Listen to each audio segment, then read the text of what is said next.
Awesome. Welcome back to the PT Graduate Podcast. My guest today is Anna Veale from Fresh Coaching. Welcome, Anna.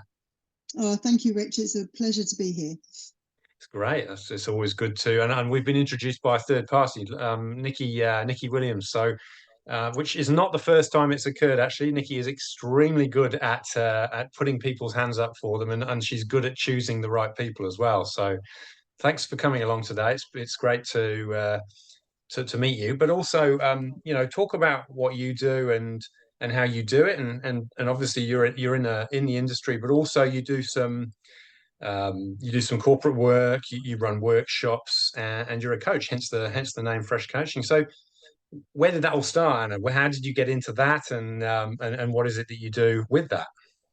Well, yeah. Well, firstly, Nikki is the master connector, so it's really great to be here on her Yeah. behalf. But yeah. So I guess for me, my kind of need to rewind 20 years when I was working in corporate. So I fell into the corporate space. I worked in human resources and training in particular for some corporates back in the UK.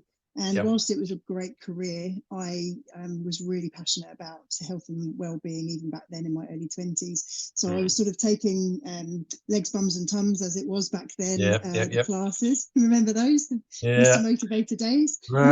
Yes. And my relationship ended. I was in a serious relationship, and I kind of got to a bit of a crossroads and decided that this was, at the age of 25, a really good opportunity to leave the corporate rat race and dive into something that I really felt passionately about. So I ended all of the things that I knew and took my 3-month diploma, as it was then, with Premier Personal Training. And just I had no idea. I went from earning a good chunk of money to literally being on 25 quid a week. And I think my first job was getting the pre-season training for the local rugby club. Right. Yeah. And so I had no business plan, no experience in business. And because probably one of the things that I'm pretty good at is connecting and building relationships. Before I knew it, that contract led to another contract, which led to me working for professional rugby clubs and moving in those sorts of circles, which then opened doors to my personal training and sports massage business. Right. So I did that for a good chunk of time, and it was brilliant from the perspective that when you work for yourself, you can mold your business to suit your circumstance. So in my sort of mid to late 20s, I was going gangbusters and going really hard with it, and had all the energy in the world, and would fly from here, there to everywhere, and it was great. But then when I got married and had children, I was able to adapt the business to work just a couple of hours here and there in between baby sleeping and things like that. And then 11 years ago, moved from England to Australia, and then from Australia to New Zealand, and sort of rebuilt my career again in a very small farming town in the Manawatu. So that took me down the kind of route of sports massage in particular, because I've been doing that forever and a day, but I saw a real sort of gap in the market for core strength training. So I became qualified in Pilates. So that was awesome because no one was doing it there. So I was able to get some really good results from people that either were going hard and getting injured, or getting to an age where they wanted to learn more about that sort of core strength. So did that for a few years, and then moved up to Tauranga, which is paradise, and knew then, I'd been in the industry for coming up 20 years, and I knew that I wanted to move more into the mindset. And as you know, being in the industry, you can't achieve anything physically without having your head on the game. So I wanted to dive more into that, and I've spent the last 6 years specialising in men's mental health and corporate wellbeing. And now I'm a published author. I'm a keynote speaker. I've got my own podcast, and I get to be interviewed by awesome people like yourself. What led you down the path of being, specializing with the men's health and performance? Is that because the corporate sector is kind of driven by men mostly, unfortunately? No, I guess for me, There's probably two kind of facets to why I work with men. The first one is that I grew up with three older brothers, and I was very, very close to my father before he died.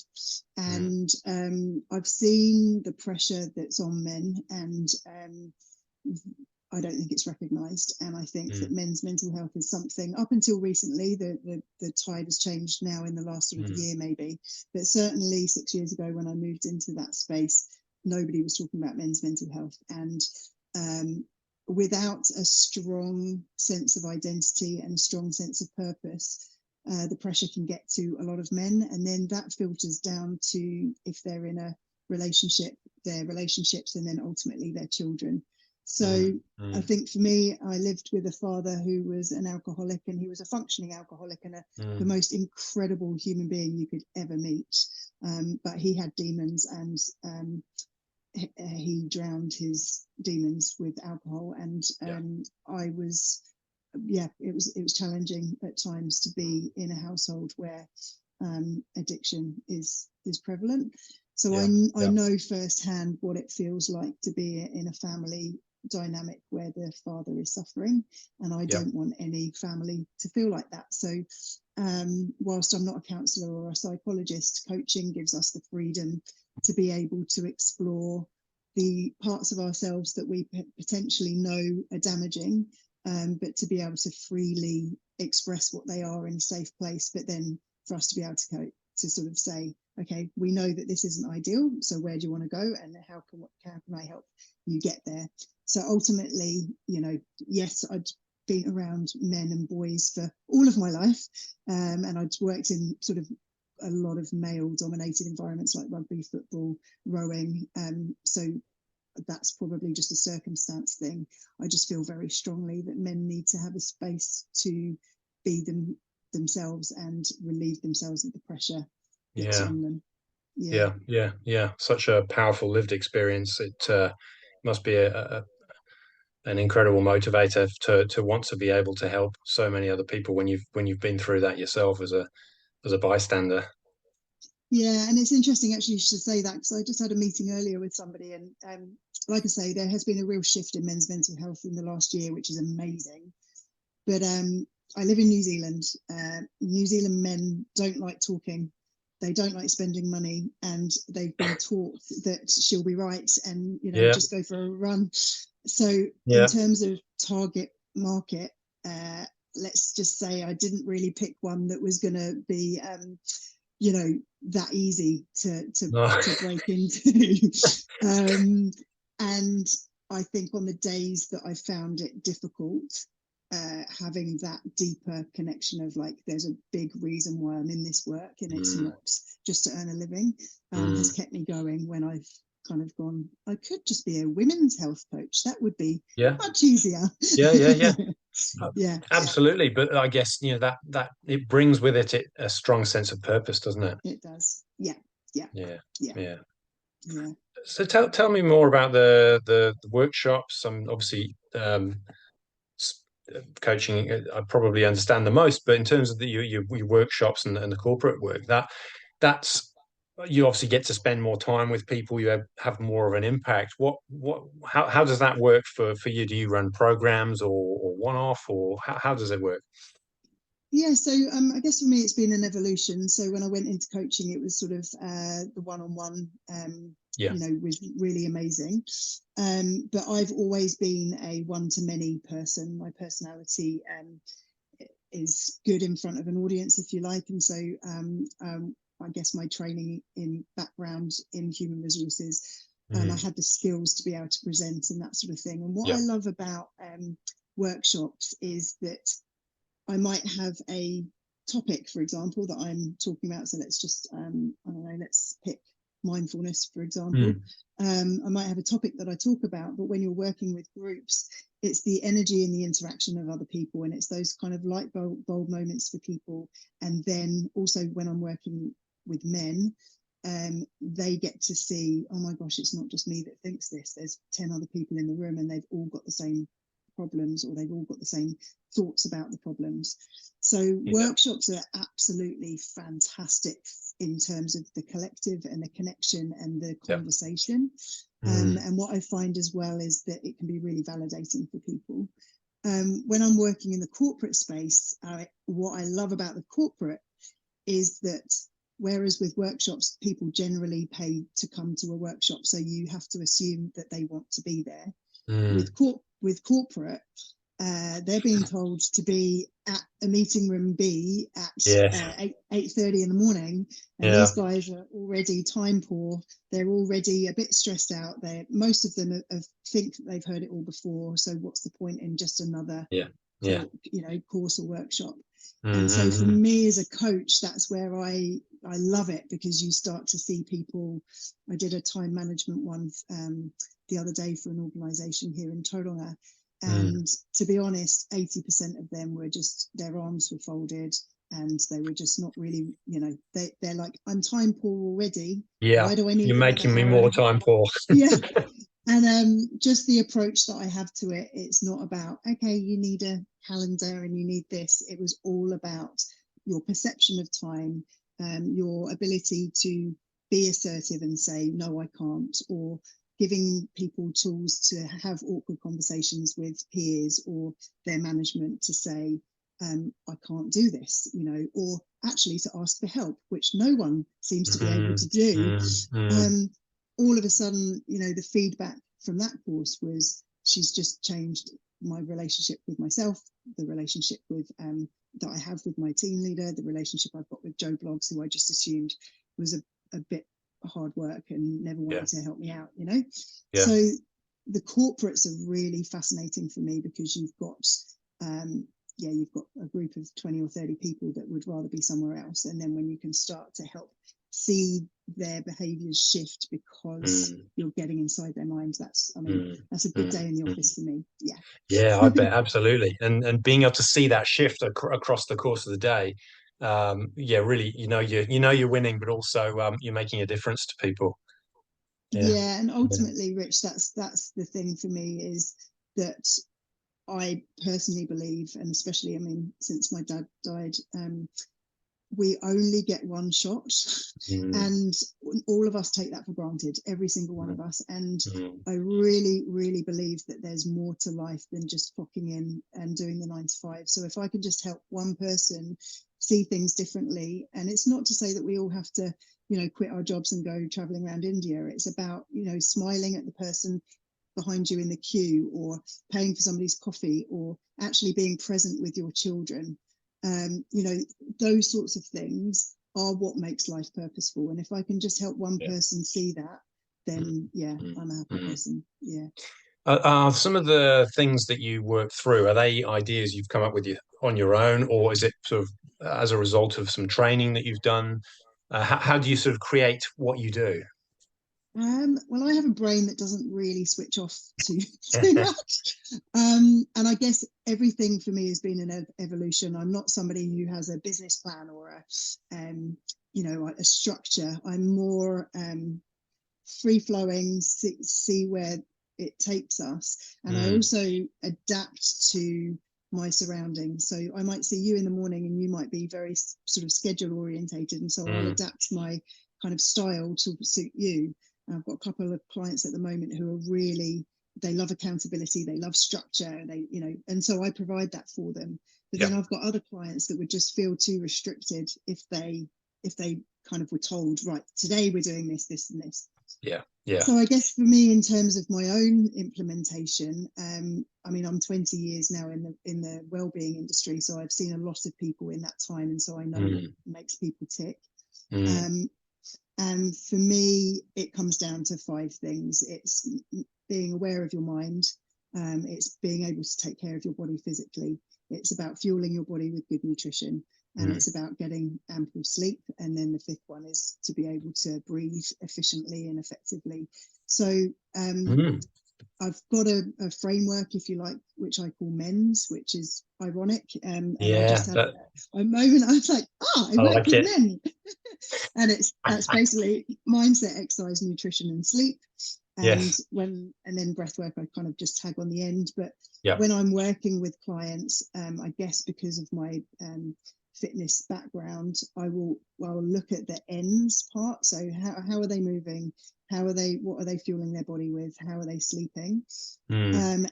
And then I generally ask them to pick one, what one of those three would have the biggest impact on the other two. And Yeah. so, for example, my husband, if he doesn't get enough sleep, then he will not eat properly, and he will, he'll Yes. lean more towards the sugar, and then Yeah. he won't want to train when he comes home from work. Yes. Yes. So if I was working with my husband, the sleep would be the one thing that I would focus on. Yeah. Yeah. Yeah. Whereas for me, if I don't exercise, I become really lethargic. I love sugar, so I'll just spend all day drinking tea and eating chocolate, and then I won't sleep very well. So if I was working with myself, I would choose, right, okay, exercise is Yeah. the thing. Yeah. So I guess when I'm working with people, I look at those kind of Mm. components. Mm. But then if we get back to the purpose piece, for me, it's about really digging into people's values and what matters to them so that we can Yeah. link it all together. Yes. But in terms of courses, I'm a junkie, so I've Yeah. every year I put money towards my CPD. So Yeah. Ayurveda is something that I've sort of studied over the last 3 years, and it's a beautiful modality because it's centuries old, and it brings together not only the physical but the mental, the spiritual, and the movement aspect. So Okay. I do weave a lot of modern Ayurveda into my practice, Yeah. and then mindfulness meditation. I came to that when my father died 10 years ago, and it helped Okay. me through some of the darkest times of my life. Yeah, so Yeah. Yeah. I like your examples of both yourself and your husband. I suppose being able to communicate that to a workshop or audience or people in front of you and say, oh, this is how I roll and this is how hubby rolls, and people can go, oh, yeah, yeah, yeah, I can relate to that. Those are the things that bring it alive, aren't they? yeah, 100%. Yeah, absolutely. And I think for me, it's all about um, it's not about me, it's about the people. So asking questions, I quite like to take the mickey out of myself, and I'll say a story about where I was vulnerable or something happened, and those moments can be quite profound from the perspective of, oh my goodness, she's real. She's not Mm, some person mm, that's just coming here, especially when you're working with corporates. They just assume you're in some ivory tower and you have no idea yeah, what it's yeah, like to work a 9 to 5. yeah, And so for me to kind of go, oh man, I used to be in the office at 7 and I'd leave the office at 5. And then when I started to come in at 8 and leave at 5, my boss asked, well, why are you coming in late? When actually, they could go, oh, she yeah, gets it, she's yeah. been there. So Mm, telling mm. stories, weaving in stories, being authentic. And I think in our industry that word authentic gets banded around a bit, but it is about just showing all of you, and Mm, all of us isn't this glossy version. Um, yeah. absolutely. Yeah, yeah, yeah. So that I love that framework. I think it's great. I mean, it enables people to kind of latch onto the program and how it works and the content and all that sort of stuff. Is that sort of the theme for all of the workshops, or do you do other stuff that sort of goes off into different subject areas as well? Yeah. So again, they've evolved. I'm really lucky in Tauranga that I've developed some really strong business connections, and so I love working with small to medium size, so that kind of 10 to 50 Yeah, bracket, yeah. because you can really get to know the people Mm, really, really well. And basically, what I do, yes, I have my well-being brochure, if you like, and I send it to people when they ask for it. But what I love to do is actually speak to the decision makers about what are the problems that you're facing in your workplace? What are the things that you're Yeah. commonly seeing? Why are people leaving? Yeah. If we were a fly on the wall, what would we be seeing? And so I can get a real feel for actually what these people need, not what I can just deliver because I've got 4 packages, you know. Sure, So sure. so yeah, I do a really good, powerful one on values. So people Yep. often will see the, you know, the company values, and it's all about Yeah. integrity Yeah. and connection and, you know, sustainability. But what do they actually mean, and how do we bring that into the employee space? But also, what are my, you know, what are my values, and how can I use them in a job that I might just be doing just to pay the bills? So Yeah. I want Yeah. to, you know, that workshop's really powerful for people, and it Mm, also helps people understand their team better.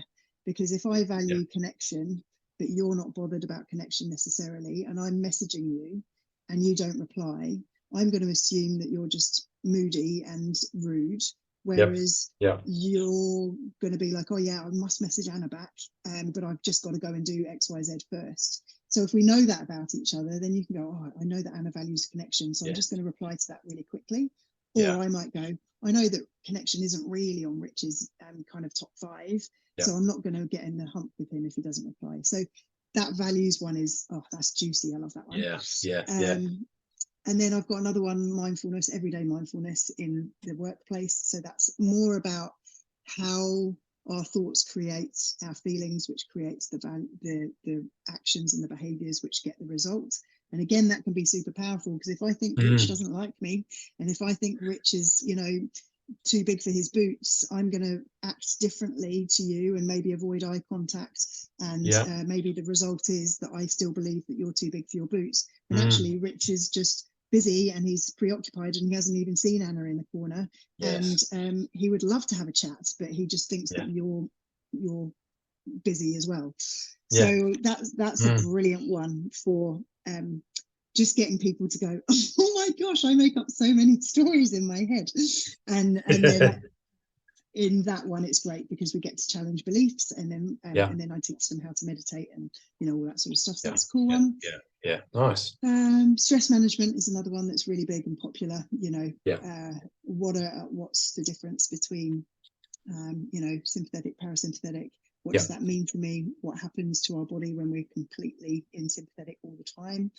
And then also understanding, if I'm talking corporate now, understanding how my stress might be different to yours, and I might display things differently to you. Mm, mm, So if we know that about a team, then of course we're going to be able to say, so if I use myself and my husband for example, when I'm really stressed, if I've got something very pressing, then I don't want my husband to try and fix things for me. I just want him to make me a cup of tea and yep. just maybe take the kids out for half an hour and just let Yep. me retreat into my room and Mm, take a breath. mm. Whereas for Greg, he's a bit more Irish. He's got Irish blood in him, and so he Okay. likes to just go and sort of, you know, and this happened and that happened, and for me, just to be able to be there to just hear him without going, oh babe, that's why are you stressing about that? So if we know that about each other, then we, again, if you're working in a team, it can be so powerful. Brilliant. It's a combination of both increased self-awareness, but also group awareness. Yeah, And 100%. that's the common theme with all of those different topics that you've talked about, is when everybody's functioning at a higher level, then everything should go better. You know, the ability for that organization to thrive is so much more likely. Yeah, absolutely. And you know, a lot of emphasis, and this is what I'm really setting my sort of goals for 2024 to shift this mentality. But a lot of organizations just look at their leaders and they'll do a lot of business coaching, a lot of leadership coaching, but Mm, you've got the majority of your team that are paid less. They're working hard. They've got, you know, especially with the cost of living crisis, they've got a lot mm, of pressure on themselves. mm, So why are we not feeding into this? Why are we not helping those people to mm, rise up? So what mm. we're seeing in the organisations here down in Tauranga is that they'll sign up for a certain amount of workshops, but then a lot of them are actually paying or part paying for their team to have one-on-one coaching, like a certain number of coaching Yeah. sessions. Yeah. So we're building the trust by doing the workshops, and then they've got the opportunity to come completely out of the workplace. It's completely confidential to be able to dive into those more. But it's that then that is saying, okay, I'm going to stay with these people because my company really values me as a person, not just a number. Yes. Okay, actually, because I've just broken up with my boyfriend, I don't have to take a day off because I know how to manage that and manage my stress and manage the overwhelm. So there's a reduction in sick days. Yes. So the knock-on effect for these companies is actually quite phenomenal. So yeah, it's my mission this year to sort of reframe we're just going to invest in our leaders, and actually let's actually go to ground and work with the people on the ground. Yeah. That kind of was already in the back of my mind, that question that you just that sort of fact about the absenteeism and some of the knock-on effects from the work that you do. Are those companies fairly interested in measuring some of those things? Do they sort of go, oh, we need to, or do you go in and go, well, actually, I recommend you look at these things now, and then we look at these things at the end? How does that Yeah, roll? that's a brilliant question. So Anna's the master of coaching, but not the master of KPIs and so I don't, but I'm really lucky in that the organisations that I've worked with, there's a big trust model, and so I was very lucky that the physio company that I work for is did work for with where I met Abby. They're a really forward-thinking physiotherapy clinic, and so they wanted the best for their team. So I think they were a team of 18, and so when I moved from the personal training sports massage into coaching, they said, Anna, would you come in, do workshops and be the coach for our team? So it was they were like my pilot program, if you like, and it was it was just game-changing for them, because as business owners, they had the ability to detach a little bit from the stress that their employees were going through. But they knew that they had like a person that they could kind of come to. It was absolutely incredible. The retention was higher, the sick rates were lower, and to be quite honest, the people that needed to leave did leave, because and you're going to find that in organizations there'll be one or two people where there isn't a fit, and the organization knows it, and the employee knows it, but there's a mismatch of values, and so I think one person ended up leaving as a result, and it was a win-win for both. I mean, that's good for the employee as well, right? Because if they're in the wrong environment, you're basically banging your head against a brick wall because of that clash of values. It's, as you say, it's a win-win. It may feel at the time, it might not feel like that, but actually when they stop and think about it, it's opened a door for them to actually find the right thing for them, and they'll be a lot happier as a result. Yeah, absolutely. Yeah.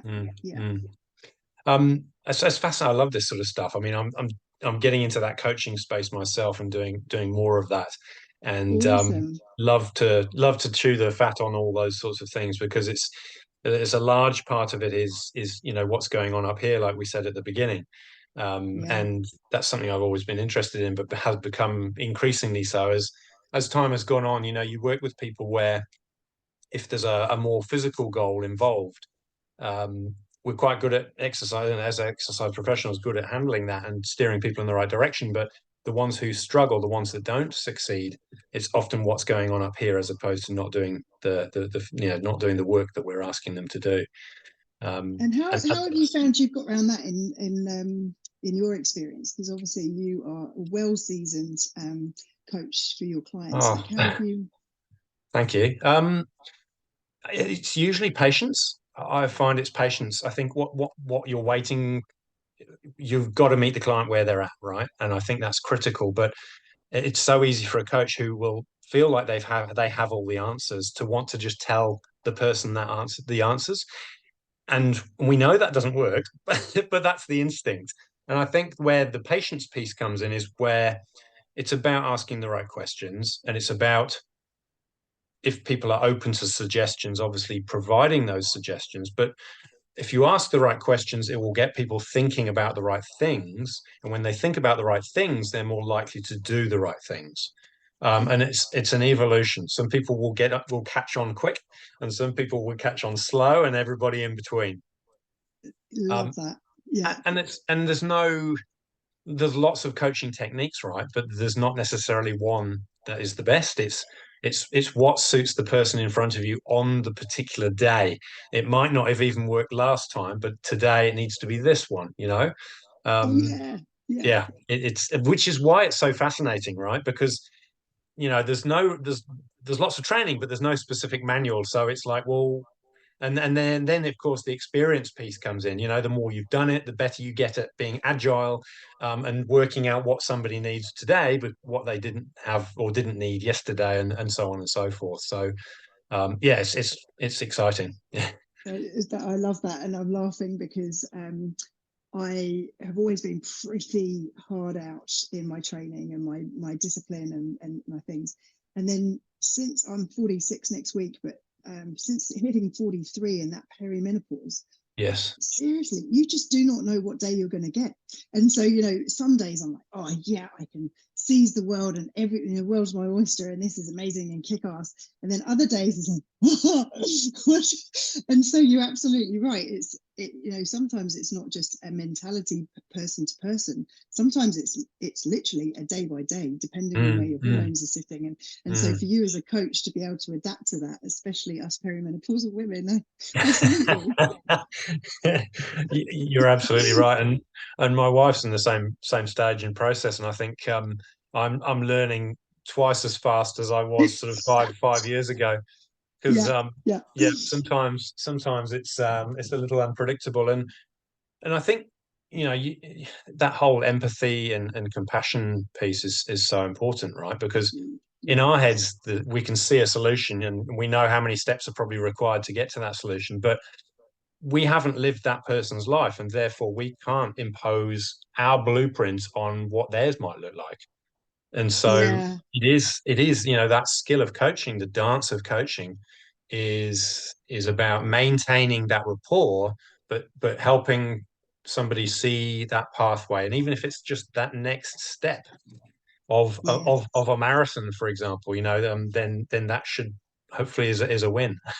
Yeah, yeah, absolutely. And I think you really nailed on something important because it's so easy for us to get in like a bit of a blame and judgment cycle. And we all do it. I do it. And then I catch myself and I go, whoa, that was interesting that that person just walked in and you had that thought immediately. And, Mm, we have that because of our conditioning and our beliefs and our experiences and all of the things. But it's really refreshing when you come from a mindset of compassion. And I find, especially when I'm working one on one with people and they might say, well, so and so just doesn't understand, or, I'm doing all of this and they're still not happy, or whatever it mm, might be. It's mm. just that real external excuse me, I think someone's going to knock on the door. It's that real external piece, and it's as soon as we do that and Yeah, judge and blame yeah, and criticize, we're actually losing perspective of what that person has been through, and we yeah. can't ever say that we wouldn't be that person had No, we not lived through their shoes. And so yeah, it's really humbling, because then all of a sudden you're coming with love and compassion, and it doesn't mean to say that you have to agree with the person or even like the person, but it gives you a different perspective. And as soon as you do that, if we're looking about optimal health, we yeah, don't want negative vibes running through our body. So as soon as we're judging or blaming or whatever, we lose control and we're giving control to other people yeah. and we're harming ourselves. And so that's, Mm, yeah, brilliant point. absolutely. Yeah, yeah, yeah. Yeah, Bruce Lipton, he proved that was the case, didn't he? Right, in terms Yeah, of where absolutely. this is at is where the rest of this is at, and Yeah, so yeah, you're absolutely right. And so it's a tricky one, isn't it? Because you want the best for your clients, but at the same time, if you get too close, if you lose that professional distance, then your emotions start to get tied up, and you can lose that objectivity if you get it's a fine balance, because you always yeah. want the best for them, and therefore you feel like you're prepared to do anything to achieve that, but really we shouldn't be prepared to do anything. We should be able to keep that little bit of distance so that objectivity sort of stays strong, and we don't slip down that path that you just described. Yeah, and I think also that's kind of leads me onto a bit of a different tangent, but really important for any new coaches and Mm. exercise professionals that are coming in and might be listening, is that if you're an empath and you're somebody who feels deeply, when you're working in an industry like ours where it's pretty full on, you go from one client to the next client to the next client. Mm. If you don't take time to kind of I think of it as taking your day off. You know, we have a shower to get rid of Yeah, yeah, our day and get clean. yeah, If we don't have a process where we do that, be it meditation, breath work, I don't know, supervision, if that's what you've got in your industry, whatever you're in, mm. Mm. we can start to unconsciously take on the health problems Mm. of our clients, but also the emotional ones. And just to give an example, it was a few weeks ago, and I was really busy, and I've got a couple of great friends, and we're all in the coaching industry across the world, Yeah, and we use each other as a way of just being able to let go of our day. And right. I'd had a particularly busy week and Mm. very emotional one for clients. And I work with a lot of men, so a lot of it is, you know, they might be having struggles at home or all sorts of things. Anyway, it got to the Thursday, and and I'd been busy and I hadn't been checking in on myself for that week. And I sent a voice message to this girl, and I said, "Oh my gosh, my husband, I'm done. I'm like, you know, I'm just, I don't know what, you know." And anyway, she messaged back and she said, "Anna, this has got absolutely nothing to do with him.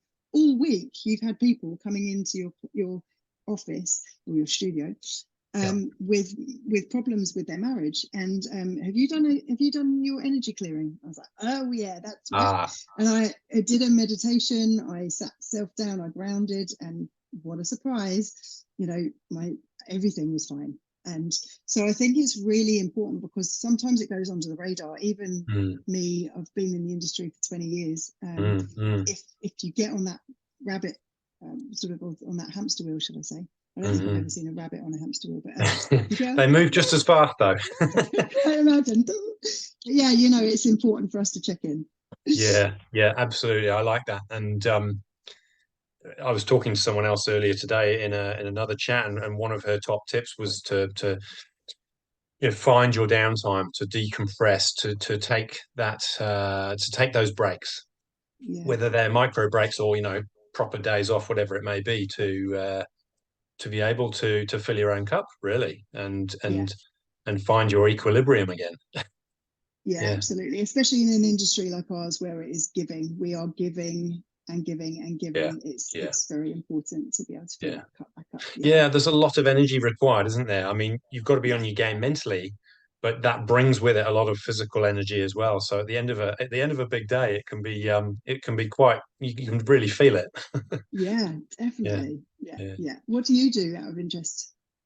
So I've been a PT for a long time. So 2008, I got into the industry. Yeah. So that would be my background for since then. Oh, I'm really sorry. I meant, what do you do to decompress? Like, Oh, how do sorry, you chill? I was going through the entire career path. Like 2008, I became a PT. Well, it I started still back want in to the know that. 70s. Great question. I like the Shakti mat. Oh, do you? So Yeah, you like a bit of yeah. pain?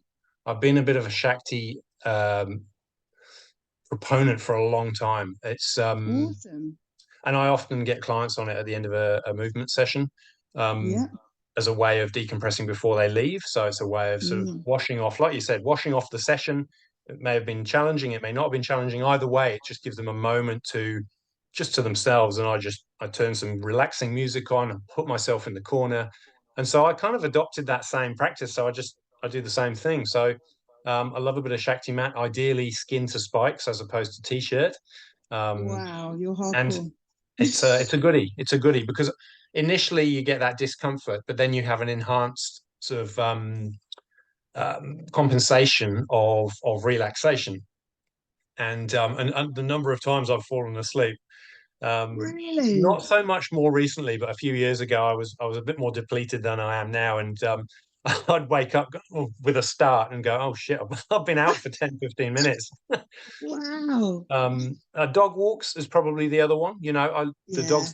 the dog's looking at me. She knows she hasn't been for a walk, and you get those puppy eyes. It's really hard to say no. So Gorgeous. getting outside is a winner. Yeah, So brilliant. those would be nice relaxation activities for me. And then if I need something a bit more energetic, it might be running or swimming. Yeah. Yeah, great.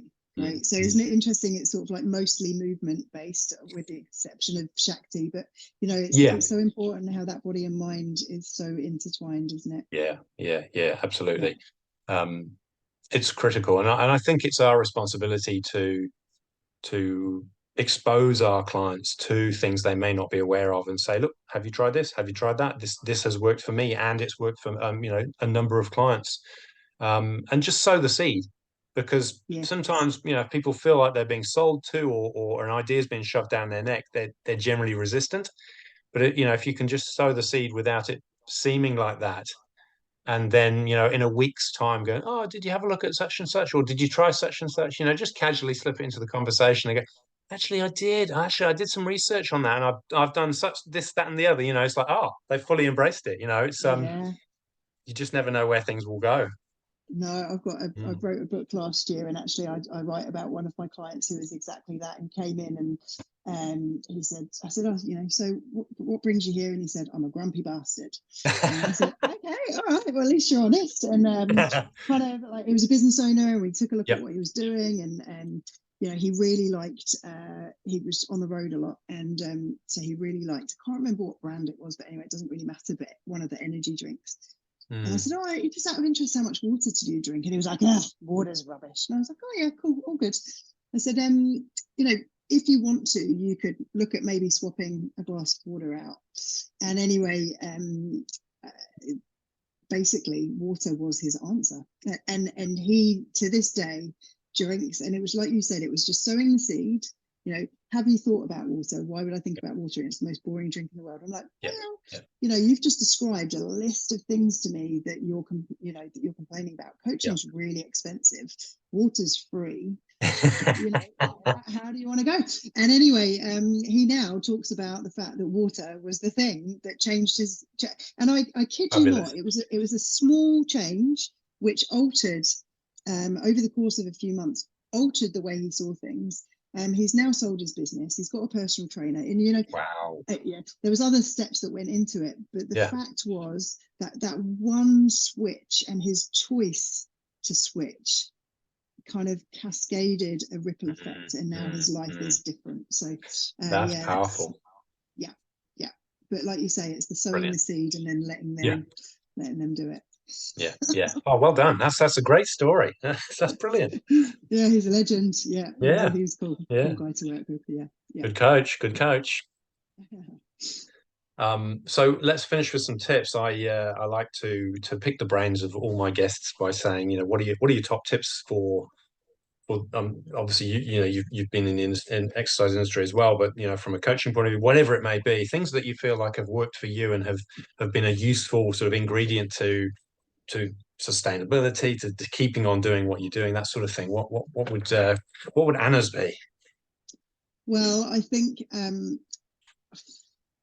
purpose gets bandied around quite a lot, Mm, especially on mm, social media. So I'm not saying about like we all have to just have this, enlightenment, but just kind of get to know yourself better. So my tip for mm, anyone mm. is to, a lot of us are habit driven people, and we do things because our parents did them or our brother Yeah. did them, and we don't actually sort of take a moment to actually question, like, what do I actually really like to do, Yeah. and what Yeah. does that mean to me? And so I Mm, think kind of exploring values, exploring what makes you tick, who makes you tick, mm. um, are would be a non-negotiable for living a sustained, fulfilled life. So I am lucky enough that I've created a lifestyle for myself, which is high stress from the perspective of I'm always on. I work for myself. I have to Mm. be accountant, Yeah. marketing. All of the things that come with being Yeah. self-employed. But because Yeah. I love what I do, I get energy from my work. Mm, And so mm. I know that I'm in my purpose. I know that I am living with purpose. Yeah. So if I were to go to bed tonight and wake up, and not wake up tomorrow, I know that I would have taken my last breaths feeling purposeful. And I just think that a lot of people's stress isn't to do with the fact that they've got a high mortgage or that they've got young kids, and it's everything to do with the fact that they're not connected to source. So that would be a big one. I mean, it's not just drinking 8 glasses of water, which is easier, but that's massive. If you want to live a life that's content, then you've got to really get to know yourself and get to know what impact you want to make, and then just do everything that is that. So that would be my big one. And then probably kind of leading on from that is that the people and the environment that we are in become who we are. So get really staunch on the people that you surround yourself with. Are you with people that you know that if you walked out of the room, they would have your back? Are they the ones championing the Nickies of this world that you know are inspired to make other people the best they can be? Are they the people that you're hanging out with? And your environment, you know, if you're living in an environment which is heavy and dense and has got inertia, then it's going to be very difficult for you to fly and be free and be creative. So the people and your environment and finding out who you are and what makes you tick are probably up there with the most important things you can do with your life, really. Love it. Brilliant. Excellent. But apart from that, you can do your exercise, nutrition, sleep, and breath work. I've got that. I've scribbled that. Yeah, I've got that down already, and I've got a couple of the other bits that you talked about, so that I can put those into the show notes. I think I've got your website as well, so I'll make sure that goes into the show notes as well, and people can look you up, find you, and start chatting if they're interested to pick your brains more. Oh, thank you so much for having me, Rich. It's been a real gem being on the show. Thank you. No. Thank you for your time. It's been a pleasure understanding what you do and how you do it, and I really enjoyed talking. It's my honor. It's been a really good way to spend some time, and thank you very much. And I'm sure people listening will feel the same. Oh, thank you very much. Enjoy the rest of your weekend. You too. Cheers.